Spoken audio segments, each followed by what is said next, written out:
एक और महत्वपूर्ण घटना होने जा रही है, जिसकी आपको सूचना देने के लिए आज मैं यहाँ उपस्थित हुआ हूँ। इस अवसर पर एक ऐतिहासिक घटना पुनरावर्तित हो रही है, एक ऐतिहासिक परंपरा पुनर्जीवित भी हो रही है।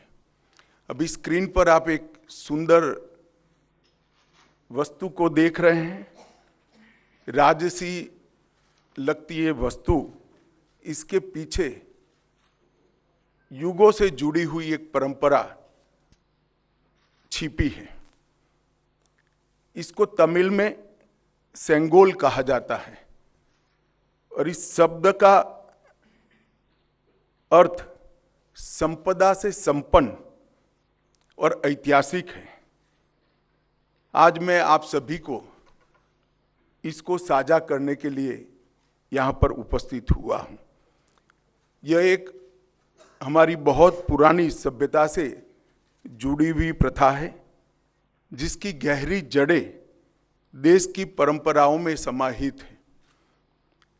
आजादी के अमृत महोत्सव में प्रधानमंत्री जी ने जो कुछ लक्ष्य तय किए थे, उसमें एक लक्ष्य हमारी ऐतिहासिक परंपराओं का सम्मान और उसका पुनः जागरण भी था। ये सेंगोल उसी लक्ष्य की परिपूर्ति के लिए आज मैं आपके सामने इसकी इंफॉर्मेशन को लेकर आया हूं। ये घटना जुड़ी है आजादी की क्षण के साथ। 14 अगस्त 1947 की रात को एक बहुत महत्वपूर्ण ऐतिहासिक और अनोखी घटना ने आकार लिया था, जिसकी 75 साल के बाद आज देश के अधिकांश नागरिकों को जानकारी नहीं है। यह सेंगोल जो अभी आपने स्क्रीन पर देखा था, उसने हमारे इतिहास में एक अहम भूमिका निभाई है और ये सेंगोल अंग्रेजों से भारतीयों के साथ सत्ता के हस्तांतरण का एक प्रतीक बना था।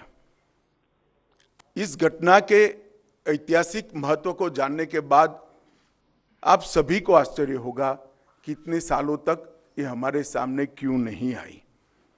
जब इसकी जानकारी प्रधानमंत्री जी को मिली, इस पर गहराई से विचार करने के बाद प्रधानमंत्री जी ने इसकी गहन जांच के आदेश दिए और फिर निर्णय लिया कि गौरवमयी प्रसंग को ध्रुव तारे के समान, परंपराओं के ध्रुव तारे के समान देश के सामने रखना चाहिए।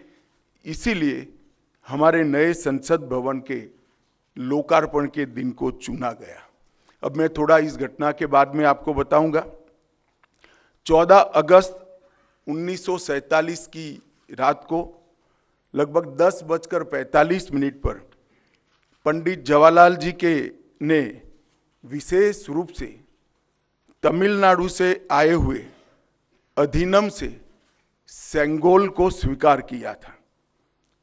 उन्होंने इसे अंग्रेजों से भारत को सत्ता प्राप्त करने के प्रतीक के रूप में पूर्ण विधि विधान के साथ स्वीकार किया था। पंडित नेहरू ने 14 अगस्त की रात को अपने निवास पर कई नेताओं की उपस्थिति में सेंगोल स्वीकार कर सत्ता के हस्तांतरण की प्रक्रिया को एक प्रकार से पूरा किया था, जिनमें श्री राजेंद्र प्रसाद भी थे, जो बाद में हमारे राष्ट्रपति बने। ये घटना क्यों और कैसे हुई, हम सब जानते हैं कि सन 47 में भारत को आज़ादी देने का जब निर्णय हुआ, तब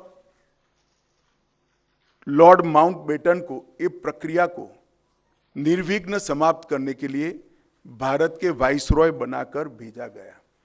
जब ये प्रक्रिया करने का समय आया, तब लॉर्ड माउंटबेटन क्योंकि इंग्लैंड से आते थे, इनको हमारी सांस्कृतिक और पारंपरिक व्यवस्थाओं की जानकारी नहीं थी।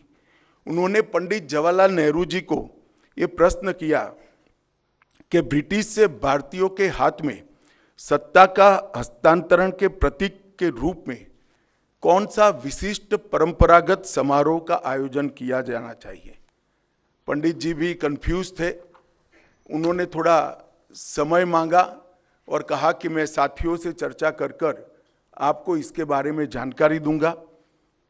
पंडित जवाहरलाल नेहरू जी ने चर्चा करने के लिए अपनी पसंदगी बहुत अनुभवी स्वतंत्रता सेनानी, दार्शनिक, भारतीय परंपराओं के जानकार, इतिहास के मर्मज्ञ ऐसे विद्वान सी राजगोपालाचारी पर नियुक्त की, जिनको हम राजा जी के नाम से जानते हैं। उन्होंने ये बात को राजा जी के सामने रखा।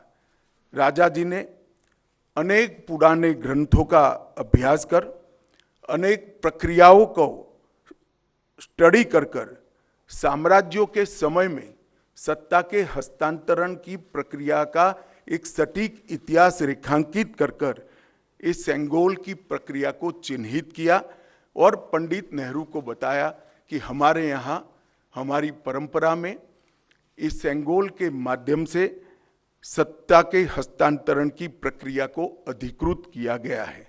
और इस प्रकार ये प्रक्रिया तय हुई और पंडित नेहरू ने पवित्र सेंगोल को तमिलनाडु के अधिनियम से स्वीकार कर अंग्रेजों से भारतीयों के हाथ में सत्ता के हस्तांतरण को आकार दिया। वही क्षण था जब पंडित नेहरू ने सेंगोल को स्वीकार किया, जब हम जिसको स्वतंत्रता कहते हैं इसका सटीक स्तन था। If you like the video, do like, comment, share and subscribe.